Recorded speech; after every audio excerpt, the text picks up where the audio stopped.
My name is Angela, and we're going to be talking about supporting research and scholarship at Michigan Tech. A lot of what we'll be talking about is predominantly building that relationship structure, using some of the tools that Digital Commons has to offer, but then also some legwork because that is necessary. And then from there, looking at how we approach the workflow of like one of our biggest collections in our repository. So I am an education and scholarly communications librarian, which means my position is split between Digital Commons work and instruction, which is a lot all of the time. I've been with Michigan Tech for about 3.5 years, and my colleague who's not here today is Annalise Dahl, also a scholarly communications librarian and one of our DC All-Stars. So a little bit of contextual information before we get into the nitty-gritty. Michigan Tech University is a high research output university. We've recently been designated an R1. This was within the last few months when we did the Carnegie upgrades. We're relatively small. We have about 7,500 students, 500 faculty, but we do have a high STEM focus and a lot of different research areas on our campus. And one of the things that makes us relatively unique is the fact that we are quite remote in Michigan. So we're near the very top of the state. And if you're not quite sure how big Michigan is, Michigan Tech is about 12 hours north of Detroit. Oh, they're telling me to do the thing, right? We're here. Detroit is here. So we're quite a ways away. I don't know how I feel about the hand thing all of the time. A little bit about our library specifically. We are the only library on the campus, so we don't have any extra health sciences or anything like that. It's just us. So we serve both the on-campus and the remote communities for our university, and we don't have a ton of remote students yet. We are building a global campus program that we're all really excited about. Another unique thing about us specifically is that all of our librarians, including our archivists, are generalists. So we do not have liaison or subject librarians, which kind of plays into having to do more of the legwork. We don't have that immediate connection between departments that other places might have. You'll see kind of as we go, we like decimal points. We have approximately 9.5 librarians and archivists, and this is because we have one GIS librarian who splits his time between the library and another department on campus. And including all of us and our other staff members, we have about 30 people altogether serving our entire community. So a little bit about the repository. These are Annalise's slides, so bear with me here. Digital Commons at Michigan Tech was launched in 2014, so right before she started at the university. All of our collections, aside from one, which we'll talk a little bit more about here in a minute, is managed through mediated deposit between myself and Annalise. We have collections that include faculty publications, research data, patents, open access books, reports and newsletters that come from various departments across campus, different events, and then we also have our first ever journal. Since the launch of Digital Commons at Michigan Tech, the mission has been to showcase the scholarly output of the university community as comprehensively as possible. So we do have a variety of different types of records, we do have both the type that you can download the information from, and then we have metadata only records. So these are the ones that do not have that full text downloads associated with it. We also do not create records for every citation because we don't believe that our IR is a bibliography for all of our faculty. And we are very specific in making sure that anything that is added to our repository comes from people during their time at Michigan Tech.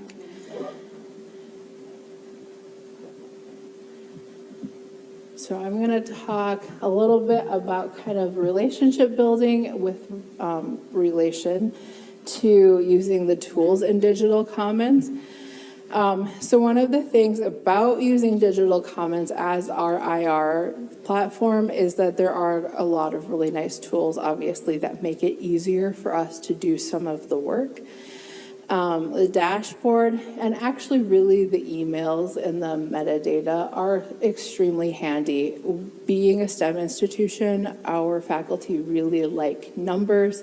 They like seeing the map and the downloads and kind of where people are reading their stuff from.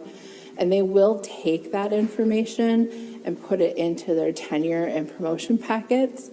And so it kind of helps provide them with that extra contextualization that their promotion committees need in order to kind of say, hey, look at what my research is doing.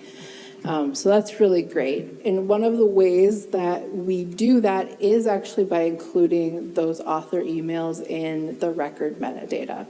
So this is a really easy step that you can do whether you have put information in through a harvest or if you've manually updated it.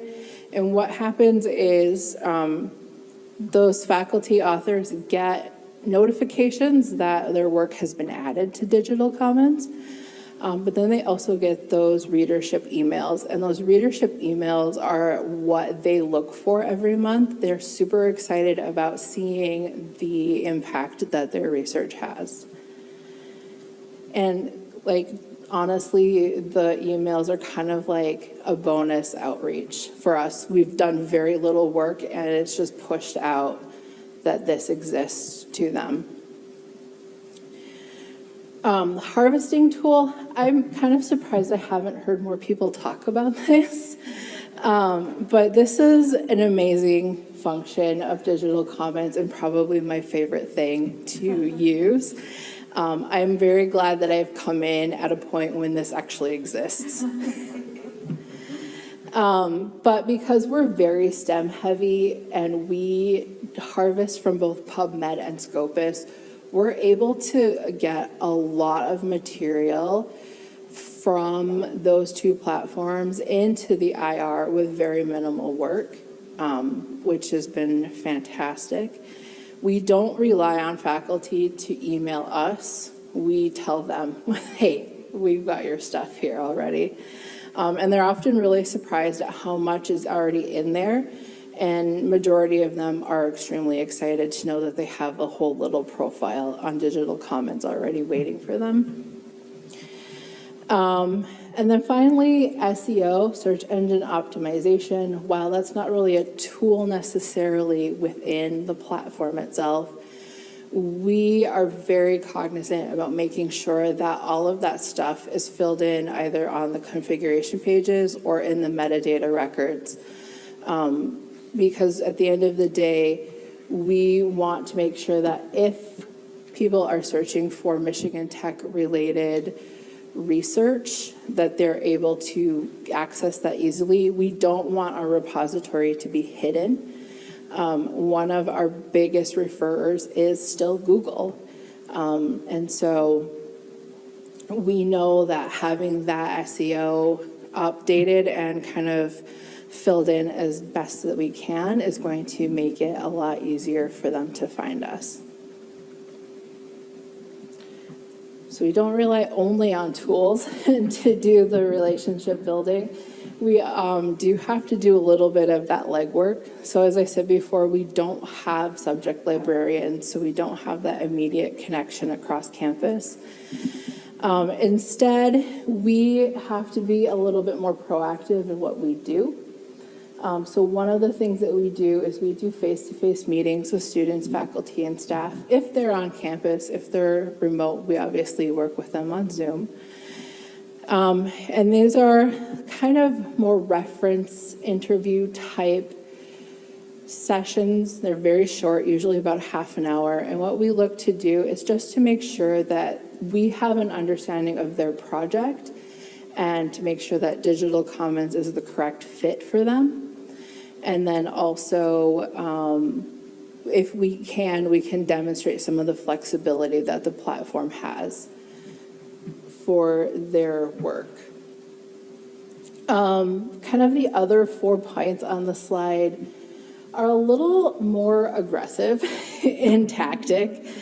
So we do often also look through our social media and our internal newsletters to see what kind of outreach is already currently happening on campus and determine whether or not we are a good fit to kind of insert ourselves and be a little friend-gressive is what we call it. So one of the collaborations that we've had really great success with is our research and development office. They have a couple of different events that we work with them. One is a professional or a research day where they talk about kind of research adjacent issues that faculty on campus are going to need to know for the upcoming year. So this might be changes in NSF or NIH grant requirements, for example. And we've done information tables with them for that during their networking hours, or we have also done a panel presentation to talk about publishing and how the repository can work for them. Another thing that they do is they do face-to-face meetings with new research faculty where they talk about the research support that they can provide on campus, and they've asked us to join in and talk about how the library can provide support to them as well. A couple of other campus-wide event supports. One of the biggest ones that we have is our staff council, which provides a professional development day. So they use our event structure exclusively at this point to do all of the organization for that particular event. And this was really handy because this actually came from a connection on the library staff. Our circ manager is on the staff council, and so she's like, I know exactly what Digital Commons does. Let's do that. Let's have these ladies get it all set up for us. And then kind of more finally, thinking about current collections and other collaborations, we're always looking for room to improve, and so we're looking at where our collections are already functioning and serving us pretty decently, but what else can we do to make them better? One example is Annalise had suggested adding Creative Commons licenses to our ETDR collection. The relationship between the library and the graduate school is really strong. And because of that, she felt comfortable enough to reach out to the graduate school to kind of float this idea for the students to use Creative Commons licensing.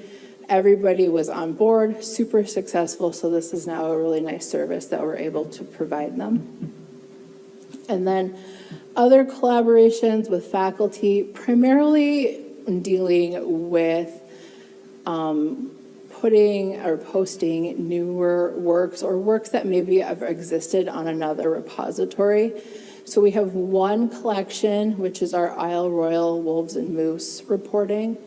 That part of it belonged, I believe, on Purdue's IR first, and then we kind of moved some of that over because all of the research shifted from Purdue to Michigan Tech.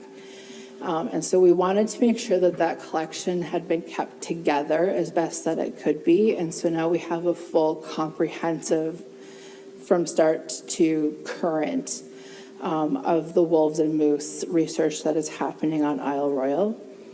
Another one is one of our favorite faculty. He is so excited about everything that we do for the repository. He has a 4-part encyclopedia series on fruit flies. It is the Encyclopedia of Drosophilids. He also mentioned very recently that he would like to have 100 more volumes before he retires, so he's very, very excited about it. He has these really adorable little bookmarks that has his collection QR code on it, and he passes them out to everybody. So he's very sweet, and we adore him. So as we know already from other presentations, with that relationship building and outreach comes some great outcomes. We've had increased requests from faculty outside of sort of this harvesting routine that we have that I'll talk a little bit more about in a second. We also have increased requests for depositing books and data. So data is a big thing, and we know part of that is the open data requirements for federal grants. But we've also had faculty who are just doing independent outreach or independent research reach out to us to upload their data sets on Digital Commons. Our first journal this year, which we're very excited about, it's an undergraduate journal called Infinite Loop, and it is through our College of Computing. They wanted a way to make themselves look really professional for the students, and initially wanted to just archive with us. And I was like, hold on. I have a whole journal structure for you. Let's just make this really beautiful. Additional outreach from other departments, actually. So we have a research institution that reached out for a grant project. They wanted to be able to demonstrate the interconnectedness of their research, and so how is it being interconnected between different disciplines as well as different departments on campus, and being able to demonstrate this. We were able to help her create this really cool web of how all of the research is being done through their institution, just based off of what we had tagged and filtered in Digital Commons. And we have the ETD collection. This is one that the graduate school themselves does on their own. We do DOI assignment for them, and that's pretty much it. Otherwise, the graduate school is very self-sufficient. So again, having that really strong relationship has allowed us to just trust them with the process of self-submission, review, posting, and getting that all ready for the next steps. And then finally, we have a permanent feature in our research and development office's newsletter that goes out every month. So in order to have the space to nurture these relationships across our university, we really found it important to be able to quantify the work that we are doing with our largest collection, which is faculty publications. So faculty publications, hold on, this is Annalise's stuff again. Annalise has that she was very fortunate to be a part of the testing for Digital Commons harvesting tool as it was developed, and she ended up redesigning our entire workflow in order to accommodate this automation, which is where I've kind of come in after she's done all of the hard work. And today we have an ongoing project where every month we do a continuous harvest. That harvest is then just manually touched up a little bit. We add the emails, we maybe correct some of the metadata, but other than that, the harvesting does actually a really good job of getting all of that information in there. So between that and we have the internal promotion and tenure track stuff, it is about 90 publications that are added each month. So quite a few that come through. Annalise is also responsible for our backlog of 6,000 publications. As she was doing the testing, she decided, let's see how far back the harvester goes, and decided to scrape Scopus from 1960s. So we have a lot in there. And because of all of this, between the outreach and the ongoing projects, we needed to figure out what was a reasonable rate for us to do the work. So she had set up a key performance indicator kind of project and decided that it was reasonable for a human being to do 5 revisions from those that had been already put in through the harvester per hour, but 2.5 records per hour if we were manually uploading that information. We have a part-time person who does about 10 hours of her time each week on kind of doing some of the cleaning up of that. And this has historically been a success. In theory, she should be able to get all of those 90 publications plus chip away at some of that backlog, which she does. And we track the KPI progress not as a punitive measure. We want to celebrate the successes that we do, but we also recognize that having this is going to be key in figuring out what our staffing needs are. So it looks like we have 3 people, but really when you add us together, we're about 1.25 people for staffing. So Annalise and I have about 50% of our time with digital commons work. So we make up 1 full person. Our lovely assistant, Carrie, makes up the 0.25%, so that 10 hours a week. And then what we end up doing here is kind of making sure that we are diligent in tracking those KPIs to make sure that we have the needs for our biggest projects all covered and that our level of service is meeting those expectations.